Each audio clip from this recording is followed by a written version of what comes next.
मृत व्यक्ति की कौन सी 3 चीज पहनने से इंसान का जीवन तबाह हो जाता है, ये गलती कभी ना करे। राधे राधे दोस्तों कैसे हैं आप सब। दोस्तों, हिंदू धर्म में गरुड़ पुराण का विशेष महत्व है। मृत्यु के बाद इसके श्रवण का प्रावधान है।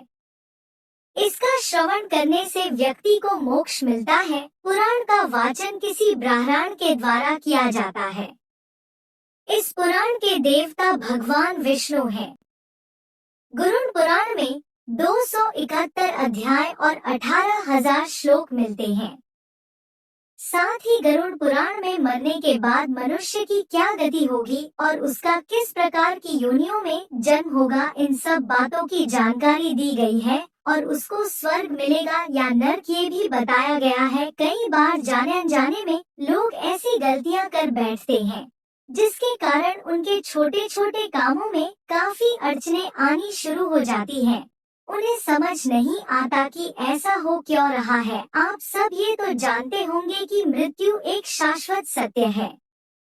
जिसने जन्म लिया है वो जीवन की यात्रा को पूरा करने के बाद शरीर को त्यागता ही है। मृत्यु तो सत्य है, जिसका जन्म हुआ है उसको निश्चित ही मरना है और हमारे जीवन का सबसे बड़ा सच है जिसे कोई भी टाल नहीं सकता, और वो है मृत्यु। दोस्तों, जो मृत्यु लोक में आया है उसे एक ना एक दिन शरीर छोड़कर परमात्मा की शरण में जाना ही है, चाहे वह अच्छे कर्म करे या बुरे कर्म करे। हाँ, ये सत्य है कि उसको फल उसके कर्मों के हिसाब से मिलेगा, लेकिन उसको इस शरीर को त्याग कर इस मृत्यु लोक को छोड़कर जरूर जाएगा। लेकिन फिर भी मनुष्य इस संसार में आकर भौतिक सुविधाओं के मोह में पड़ जाता है और वह भूल जाता है कि आखिर हमें ये मनुष्य शरीर क्यों मिला है, और मृत्यु के बाद भी उसका इन वस्तुओं के प्रति लगाव नहीं जाता है। मृत्यु के बाद भी वह इसी मोह में फंसा रहता है। कभी कभी उसका अपनी चीजों के प्रति इतना ज्यादा मोह होता है कि वह मृत्यु के बाद भी पृथ्वी पर भ्रमण करता रहता है और उन चीजों को ढूंढता है। और आप जब इन सब चीजों को धारण करते हैं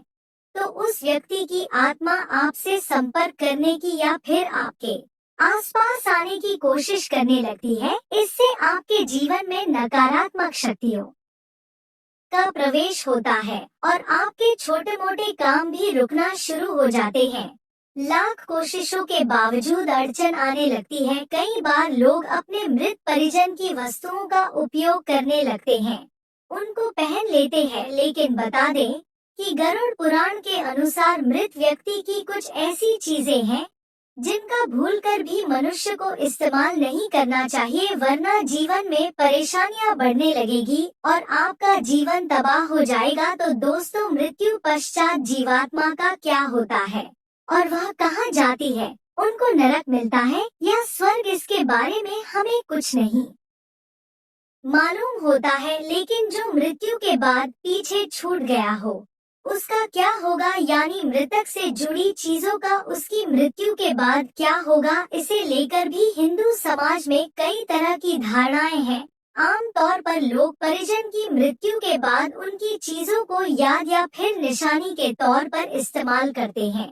उनकी चीजों को देखकर उनको उनकी याद आती है तो वहीं कुछ लोग मृतक से जुड़े सामानों को नष्ट कर देते हैं, जला देते हैं या किसी जगह दबा देते हैं। गरुड़ पुराण में मृत व्यक्ति से जुड़े कुछ चीजों के बारे में बताया गया है जिसका इस्तेमाल भूलकर भी नहीं करना चाहिए। इससे जीवात्मा आकर्षित हो सकती है और नकारात्मकता फैल सकती है। आखिर मृत व्यक्ति की कौन सी चीजें नहीं पहननी चाहिए, आइए समझते हैं और जानते हैं कि हम जो मृत व्यक्ति की चीज पहनते हैं वह गलत कैसे है। एक दोस्तों, कलाई में पहनने वाली वस्तु जैसे कि कोई कड़ा, घड़ी, चूड़ी आदि कभी भी मृत व्यक्ति का कोई भी कड़ा किसी भी इंसान को नहीं पहनना चाहिए। इससे इंसान के जीवन में परेशानी आने लगती है। यदि कोई भी स्त्री पुरुष मृत व्यक्ति की कलाई की कोई भी चीज पहनते हैं तो उनको रात में डरावने सपने आते हैं और ऐसा करना भी पितृदोष का कारण बन सकता है।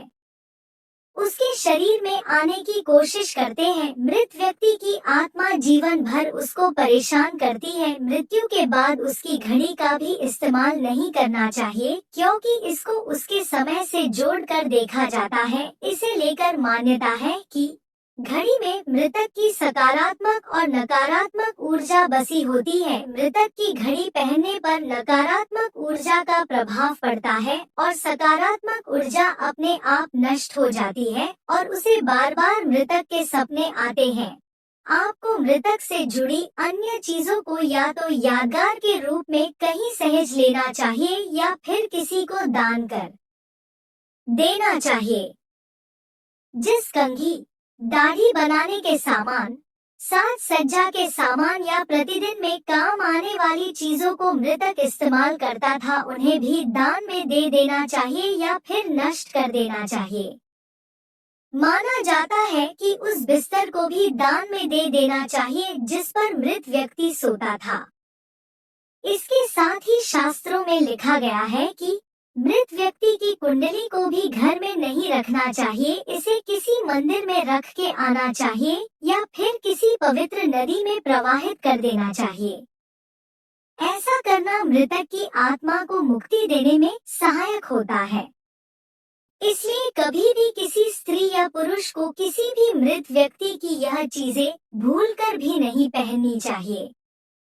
दोस्तों, मृत्यु के बाद और पहले व्यक्ति को अपने गहनों से बहुत लगाव होता है। मृत व्यक्ति के गहनों को कभी नहीं पहनना चाहिए, क्योंकि मृत व्यक्ति का कपड़ों से ज्यादा अपने गहनों से लगाव होता है और ये तो आप सब भी जानते होंगे। वहीं जब मृत व्यक्ति के गहने जब दूसरा कोई पहन लेता है तो उसकी आत्मा असहज महसूस करने लगती है और उसके अंदर प्रवेश करने की कोशिश करती है। साथ ही आत्मा मोक्ष की राह में ना जाकर मृत्युलोक में अपने परिजनों को ही परेशान करने लगती है, जिस वजह से उनको मोक्ष की प्राप्ति नहीं होती है। इसलिए मृत व्यक्ति के गहनों को गलाक्रोण दान कर देना चाहिए या फिर इनको देकर नए बनवा लेने चाहिए। दोस्तों, गहनों को आप नए तरीके से बनवाकर इस्तेमाल कर सकते हैं, लेकिन उसी अवस्था में गहनों को पहनने से बचना चाहिए। वहीं यदि मृत व्यक्ति ने अपनी मृत्यु से पहले आपको अपने गहने भेंट स्वरूप दिए हों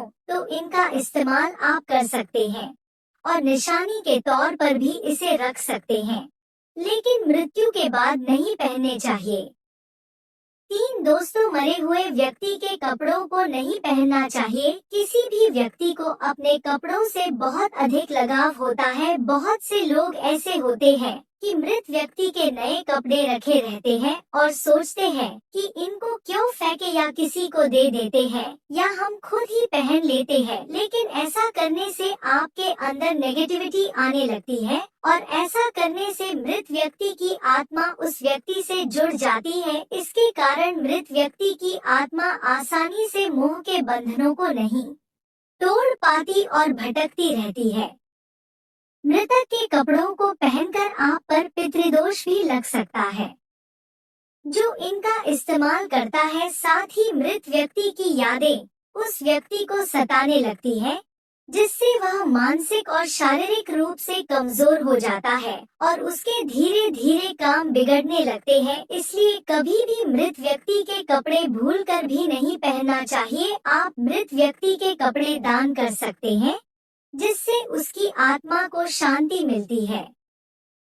4 भगवान शिव कहते हैं, हे पार्वती, मेरी यह महत्वपूर्ण बात ध्यान से सुनना। मैं तुम्हें थोड़ी सी जानकारी और देता हूँ। यह 4 प्रकार के लोग हमेशा जान पर खेलकर भी साथ निभाते हैं। 1, लालच से दूर रहने वाले लोग। जो लोग किसी भी चीज के प्रति लालच की भावना नहीं रखते हैं और उनको कभी किसी चीज को देखकर लालच नहीं होता है, तो वह व्यक्ति कभी किसी को धोखा नहीं दे सकते हैं। ऐसे व्यक्ति से निसंदेह मित्रता की जा सकती है और ये व्यक्ति हमेशा साथ देते हैं, क्योंकि ऐसे लोगों के पास धोखा देने का मूल कारण लोभ नहीं होता है। क्योंकि आप ये तो जानते हैं कि लोग धोखा सिर्फ लालच के कारण देते हैं, इसलिए ऐसे लोगों से सदैव मित्रता करनी चाहिए। दो, निस्वार्थ सहयोग करने वाले लोग। जो लोग बिना किसी स्वार्थ के लोगों की सेवा में तत्पर रहते हैं, उन्हें किसी प्रकार का कोई स्वार्थ नहीं होता है। ऐसे लोगों को मित्र बनाना हमेशा श्रेष्ठ होता है और ये हर तरह का साथ देते हैं, कभी किसी के साथ बेईमानी नहीं करते हैं, क्योंकि वह हर परिस्थिति में आपके साथ हर समय उपस्थित रहते हैं।